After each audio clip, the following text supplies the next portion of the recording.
Halo guys, Assalamualaikum warahmatullahi wabarakatuh. Kembali lagi di channel saya, tentunya masih di Nyonya Tasem. Dan jangan lupa untuk menekan tombol subscribe dan tombol notifikasi loncengnya, biar kalian bisa dapat update berita-berita selanjutnya ya guys. Cara pendaftaran penerima BLT PKH hingga 3 juta. Di media sosial, terutama Twitter, banyak yang menanyakan bagaimana cara mendapatkan bantuan sosial melalui program Keluarga Harapan PKH yang disalurkan Kementerian Sosial Kemensos. Bantuan langsung tunai BLT PKH merupakan salah satu bansos yang sudah diberikan kepada penerimanya sejak 4 Januari 2021. Bantuan ini disalurkan dalam 4 tahap per 3 bulan, yakni Januari, April, Juli, dan Oktober. Besaran bantuan bervariasi mulai dari 900.000 per tahun untuk pelajar hingga 3 juta per tahun untuk ibu hamil dan anak usia dini. Berdasarkan keterangan resmi yang diterima Kompas.com, penyaluran BLT PKH sudah mencapai 86% pada Minggu ke-2 Januari 2021. Intinya, informasi yang kami sampaikan telah diterima dengan baik oleh keluarga penerima manfaat KPM. Dan masyarakat segera mengambil bansos PKH, ujar Menteri Sosial Tri Risma Harani dari keterangan resmi yang dikutip Kompas.com, Kamis tanggal 14 bulan Januari 2021. BLT PKH merupakan salah satu program prioritas nasional dalam menekan angka kemiskinan dan mengurangi ketimpangan. Syarat penerima bantuan ini adalah keluarga kurang mampu yang tercatat dalam data terpadu kesejahteraan sosial DTKS dan memiliki komponen sebagai masyarakat yang ditetapkan sebagai peserta PKH. Direktur Jaminan Sosial Keluarga Kemensos, Rahmat Kusnadi, mengungkapkan ada mekanisme untuk mendaftar diri agar menerima BLT PKH. Berikut 10 tahap dalam pendaftaran sebagai penerima BLT PKH. Yang ke-1, warga fakir miskin mendaftarkan diri ke desa atau kelurahan setempat dengan membawa KTP dan KK. Kedua, pendaftaran ini akan dibahas di musyawarah di tingkat desa atau kelurahan untuk menentukan kelayakan warga masuk ke dalam DTKS berdasarkan identifikasi awal prilis maupun usulan baru. Nomor 3, Musdel atau Musel akan menghasilkan berita acara yang ditandatangani oleh kepala desa atau lurah dan perangkat desa lainnya untuk kemudian menjadi prilis akhir. Dan keempat, prilis akhir ini digunakan oleh Dinas Sosial untuk melakukan verifikasi dan validasi data dengan instrumen lengkap DTKS melalui kunjungan rumah tangga. Yang kelima, data yang telah diverifikasi dan divalidasi kemudian dicatat di dalam aplikasi SIK offline oleh operator desa atau kecamatan untuk kemudian diekspor berupa file extension SIK. Yang keenam, file tersebut kemudian dikirim ke Dinas Sosial untuk dilakukan impor data ke dalam aplikasi SIK online. Yang ketujuh, hasil verifikasi dan validasi ini dilaporkan kepada Bupati atau Wali Kota. Yang ke-8, Bupati atau Wali Kota menyampaikan hasil verifikasi dan validasi data yang telah diserahkan kepada Gubernur untuk diteruskan kepada Menteri.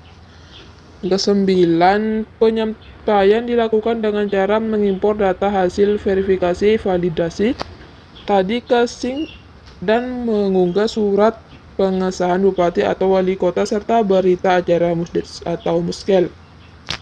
Dan yang ke-10, data penerima PKH dapat dilihat di WhatsApp https://dtks.kemensos.go.id dengan cara memasukkan nik penerima manfaat. 3 kriteria penerima BLT PKH. Penerima bantuan PKH terbagi menjadi 3 kriteria, yakni komponen kesehatan, komponen pendidikan, dan komponen kesejahteraan sosial. Yang ke-1, komponen kesehatan. Untuk komponen kesehatan terdiri dari ibu hamil, nifas, menyusui, yakni kondisi seorang yang sedang mengandung dengan jumlah kehamilan yang dibatasi dan atau berada dalam masa menyusui. Selain ibu hamil, anak usia dini atau berusia 0-6 tahun yang belum bersekolah, di mana umur anak dihitung dari ulang tahun terakhir juga tergolong dalam komponen kesehatan. Kebijakan PKH tahun 2021 tersebut, ibu hamil dapat diterima dengan syarat kehamilan maksimal yang kedua kalinya atau mempunyai anak usia dini maksimal 2 orang. Besaran bantuan untuk ibu hamil atau nifas yakni 3 juta per tahun, sementara untuk anak usia dini berhak mendapatkan bantuan sebesar 3 juta rupiah per tahun. Dan yang kedua, komponen pendidikan. Komponen pendidikan yang terdiri dari anak usia sekolah antara 6 sampai 21 tahun yang belum menyelesaikan wajib belajar sedang menempuh pendidikan SD atau MI sederajat, SMP MTS sederajat, dan atau SMA atau MA sederajat. Besaran bantuan untuk anak SD atau sederajat yakni Rp900.000 per tahun. Anak SMP sederajat yakni 1,5 juta per tahun, dan anak SMA sederajat yakni 2 juta per tahun. Komponen kesehatan sosial. Sementara untuk komponen kesejahteraan sosial terdiri dari orang tua atau lansia berusia 70 tahun ke atas yang tercatat dalam KK yang sama dan berada dalam keluarga. Kemudian, penyandang disabilitas berat yang tidak dapat melakukan kegiatan sehari-hari dan atau sepanjang hidupnya tergantungan orang lain dan tidak mampu menghidupi diri sendiri juga termasuk dalam komponen kesejahteraan sosial. Dalam komponen ini, penerima BLT PKH maksimal 1 orang yang tercatat dalam KK yang sama dan berada dalam keluarga. Besaran bantuan untuk disabilitas berat dan lansia masing-masing berhak mendapatkan 2,4 juta per tahun. Hal yang perlu diperhatikan. Rahmat mengungkapkan setelah kriteria terpenuhi dan mendapatkan PKH, KPM harus mengikuti persyaratan yang diwajibkan.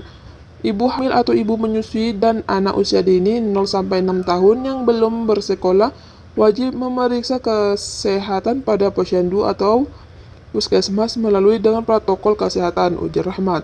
Sementara kewajiban bagi anak usia sekolah wajib belajar 12 tahun adalah mengikuti kegiatan belajar dengan tingkat kehadiran paling sedikit 85% dari hari belajar efektif. Bagi lanjut usia dan atau penyandang disabilitas berat wajib mengikuti kegiatan di bidang kesejahteraan sosial sesuai kebutuhan minimal setahun sekali. KPM juga wajib hadir dalam pertemuan kelompok atau pertemuan peningkatan kemampuan keluarga P2K2 yang digelar sebulan sekali di wilayah mereka masing-masing.